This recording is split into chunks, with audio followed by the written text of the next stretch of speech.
గతంలో మీరే అన్నారుగా ప్రతిపక్ష హోదా కావాలంటే తగిన పరిమితంగా సీట్లు కావాలని చెప్పి మీరే అన్నారు. 3 సీట్లు కూడా లాగేసుకుంటా అని చెప్పావు గతంలో. 23 సీట్లు వచ్చినప్పుడు మాకు అదే తెలుగుదేశం పార్టీకి.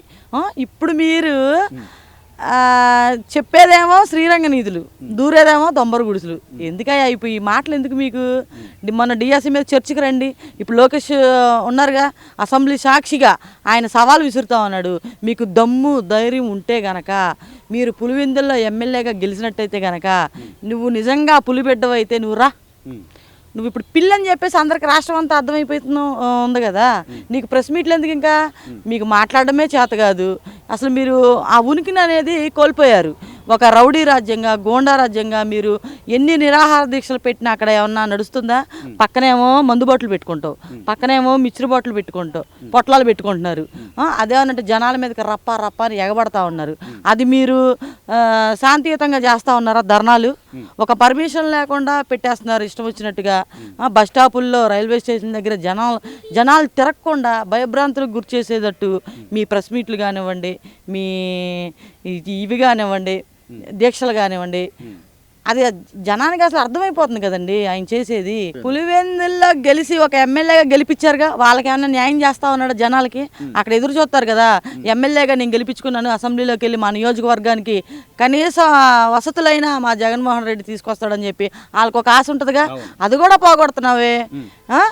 ఇంకా బురద జల్లే ప్రయత్నం మానుకోవాలని చెప్పి ఈ సందర్భంగా మేము తెలియదు. కూటమి ప్రభుత్వం చాలా బాగానే ఉందండి, ఎటు చూసినా డెవలప్మెంట్ కనబడతా ఉంది.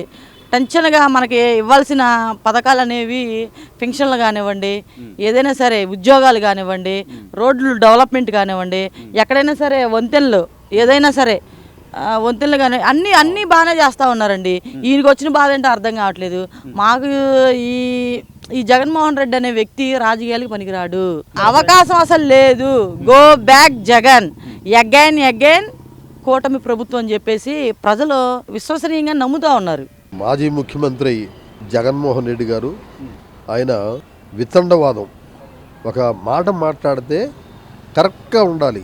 అలాంటిది ఆయన వితండవాదం వాదిస్తారు. మీకు ఎలా ఇస్తారు ప్రతిపక్ష హోదా? మీకు 11 సీట్లు వచ్చినాయి, మీకు 18 సీట్లు కావాలి. మీకు ఎలా ఇస్తారు? ఏ కోర్టు కూడా ఒప్పుకోదు. అలాంటిది మీరు అడగటానికి కూడా ఒక పద్ధతి ఉండాలి. అలాగే గతంలో మీరు ఇదే సబ్జెక్ట్ మీద మీరు పోరాటం చేశారు. మళ్ళీ మీరు అదే సబ్జెక్ట్ మీద మీరు ఎలా అడుగుతారు? చాలా పొరపాటు. చంద్రబాబు నాయుడు గారు ఎక్కడైనా సరే రాజ్యాంగ పరంగా ఆయన చాలా కరెక్ట్గా మాట్లాడతాడు. మీరు రాజ్యాంగ పరంగా కాకుండా మీరు మీ ఇష్టం వచ్చినట్టు మీరు వాదిస్తారు. మీరు డిఎస్సి మీద మీరు ఆర్గ్యుమెంట్ చేస్తారు. మీకు డిఎస్సి మీద మీకు ఎలా వస్తుంది? మీకు రాదు. మీరు గతంలో కూడా 3 సీట్లు తీసేస్తే అది కూడా రాదని మీరు చంద్రబాబు నాయుడు గారిని మీరు ఎగతాళి చేశారు. అంటే అసెంబ్లీలో మీకు ఒక న్యాయం, తెలుగుదేశం పార్టీకి ఒక న్యాయమా? చాలా పొరపాటు ఇది. మీరు అట్లా మాట్లాడటం కూడా కరెక్ట్ కాదు.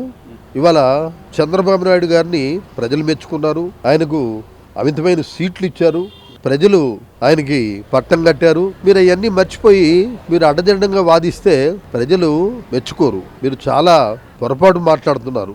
ప్రశ్నించడానికి ఏమీ లేదు.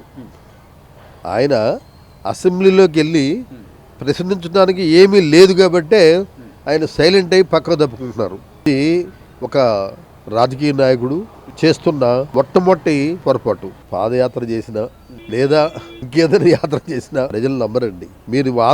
మీ వాదన ఎలా ఉంటుందంటే అడ్డదిడ్డమైన వాదన వాదిస్తున్నారు. ప్రజలు ఈ ఆర్గ్యుమెంట్ నమ్మరు. ప్రజలు ఇవాళ చంద్రబాబు నాయుడు గారి అభివృద్ధి చూసి, ఆయన చేస్తున్న అభివృద్ధి చూసి చాలా మెచ్చుకుంటున్నారు. మీరు అలాంటి అడ్డదిడ్డమైన ఆరోపణలు చేయటం కరెక్ట్ కాదు. ఇవాళ ఆంధ్రప్రదేశ్ ఇండియాలోనే నెంబర్ 1 పొజిషన్లో ఉంది. ఇది మేం చెప్తుంది కాదు, ప్రజలు చెప్తుంది. కాబట్టి మీరు ఇలాంటి అడ్డదిడ్డమైన ఆరోపణలు చేయటం కరెక్ట్ కాదు. అసలు ప్రతిపక్ష హోదా అనేది ఎవరిస్తారండి? ప్రజలు ఇవ్వాలి. నువ్వు గెలుచుకునే సీట్లు 18 సీట్లు దాటితే నీకు ప్రతిపక్ష హోదా అనేది వస్తుంది.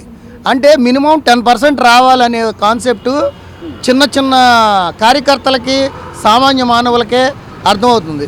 ఇవాళ ప్రతి వాళ్ళకి రాజకీయాలు అర్థమవుతున్నాయి, ఎంత పారదర్శకంగా ఉన్నాయి, ఎవరు బాగా చేస్తున్నారు, ఎవరు బాగా చేయట్లేదు అనేది ఖచ్చితంగా తెలుసుకుంటున్నారు.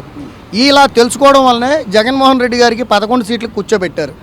ఇక్కడ విషయం ఏంటంటే నారా లోకేష్ గారు మెగా డిఎస్సి మీద పబ్లిక్గా ప్రకటన ఇస్తున్నారు. ఎక్కడైనా డిబేట్కి రండి, మీరు ఏ డిబేట్కి రమ్మన్నా సరే, మీరు రమ్మన్నా సరే మేము వస్తాం, మేము రమ్మన్న చోటకి మీరు వచ్చినా పర్లా, ప్లేస్ మీరే డిసైడ్ చేయండి. మేము మెగా డిఎస్సి మీద ఆధారాలతో సహా మేము పారదర్శకంగా చేసామని మేము నిరూపిస్తాం. సరే, మీరు తప్పు జరిగిందంటే మీరు సాక్ష్యాధారాలతో ఎక్కడైనా నిరూపించండి అని చెప్పని పబ్లిక్గా ప్రకటన చేస్తున్నారు నారా లోకేష్ గారు. దీనికి కనీసం వచ్చి మీకు ఉన్న 11 మంది ఎమ్మెల్యేలతో అసెంబ్లీ సమావేశాల్లో ప్రశ్నించవచ్చుగా. ఇదిగోండి మా దగ్గర ఈ ప్రూఫ్లు ఉన్నాయి, ఈ ప్రూఫ్లో ఇలా తప్పు జరిగింది అని. మీకు 11 సీట్లు ఇచ్చి మిమ్మల్ని ఏం రావద్దాం లేదే. ప్రతిపక్ష హోదా ఉంటేనే వస్తారా? ప్రతిపక్ష హోదా లేకపోతే ప్రజల తరపున రారా? మీరు గెలిపించిన 11 సీట్ల ప్రజలకి సమాధానం చెప్పుకోరా? మీరు అవసరం లేదా మీకు? ఇది ఆయన ఉద్దేశం. కూటమి ప్రభుత్వ పరిపాలన ఎలా ఉంది సార్? బాగుంది. పోయినా ఆయనది కామనే, తెలిసిందే కదా. 5 ఏళ్ళు చూసాం కదా. ఆయన ఇట్లాంటి దానికి ఏది చేయలేడు, ఏమీ లేదు. ఆయనకి బయటికి రావాలంటేనే ఒక 1000 మంది ఉండాలి, చుట్టూ కంచెలు ఉండాలి అన్నీ. ఇంకా ఆయన ఏమొస్తాడు? ఆయన ఉద్దేశంలో ఏమైనా ఉందో, మన ఉద్దేశంలో అయితే కాదు.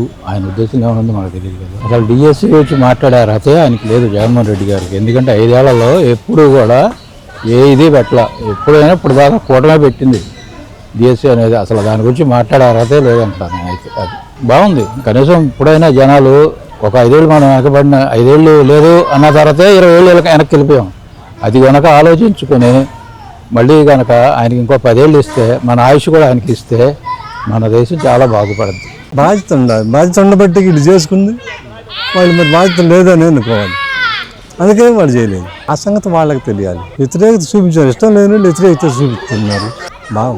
మంచిగా పనులు జరుగుతున్నాయి, బాగానే ఉంది. మేము టీడీపీ వస్తుంది అని అనుకుంటున్నాం. రావాలి కదా, రమ్మన్నప్పుడు రావాలి కదా. అసెంబ్లీకి వచ్చి మాట్లాడితే అది కరెక్ట్గా ఉంటుంది కదా. బయట మాట్లాడుకుంటే ఉపయోగం ఉంది. వాళ్ళు రావాలని లేదు, ఉన్న విషయం ఇక్కడ మాట్లాడితే బయటపడుతుంది, అందుకని రావట్లేదు. ఏ కాలం తీసుకొచ్చి మాట్లాడేస్తున్నారు, అది కరెక్ట్ కాదు. బాగుంది, బాగానే చేస్తాను. ప్రస్తుతానికి గత ప్రభుత్వానికి ఈ ప్రభుత్వానికి పోల్చకూడదు అసలు. జగన్మోహన్ రెడ్డి గారి పరిపాలన అప్పుడు ఉంది, బాగా అంతే. చంద్రబాబు నాయుడు పరిపాలన బాగుంటుంది. ఇప్పుడు ఈసారి భారతీయుడే, మరి ప్రతి భారతీయుడు కూడా మరి చేయాలి కదా. నేను మిలిటరీ వాడిని, 82 నాకు. నేను ఆగస్టు 15 నాడు లెక్కగొట్టు లేట్ అయ్యాడికి వచ్చి చేశాను. ఎందుకంటే మన ధర్మం. అతని గురించి మాట్లాడడం కూడా అనవసరం. నా లెక్కలో అనవసరంగా ఎందుకు మరి డిస్కస్ కాదు. ఎందుకు రావట్లేదంటే అతను చేసేది తప్పులే కదా. దాదాపుగా మరి నిలబడాలంటే వచ్చి కష్టం కదా. ప్రస్తుతానికి 2 సంవత్సరాల నుంచి బాగానే ఉంది కూటమి ప్రభుత్వం. రోడ్లు కానీ డ్రైనేజీలు కానీ అన్ని టౌన్లో బాగానే డెవలప్మెంట్ చేస్తున్నారు. ఎటువంటి ఇబ్బంది లేదు. ఇది కూడా మీరే వచ్చే అవకాశం ఉంటుంది. ప్రజెంట్ ఎటువంటి ఇబ్బంది లేదు. ప్రతి నెల 1వ తారీఖు ఇదివరకు ఉన్నటువంటి ఇరకాటం పెట్టి నెలాఖరుకు డబ్బులు రానటువంటి ఉద్యోగస్తులు కూడా 1వ తారీఖు రాగానే జీతాలు పడుతున్నాయి, డబ్బులు వస్తున్నాయి. ఎటువంటి ఇబ్బంది లేదు. ముందు రోజు ఆదివారం అయితే 1వ తారీఖు ఆదివారం అయితే 31వ తారీఖు ఇస్తున్నాయి. ఈ ప్రభుత్వం బాగా ఉంది పరిపాలన. దానికి నాకు ప్రతిపక్ష పదవి ఇవ్వలేదు కాబట్టి నేను జెండాకు ఏది ఎగరేయనని చెప్తున్నాడు.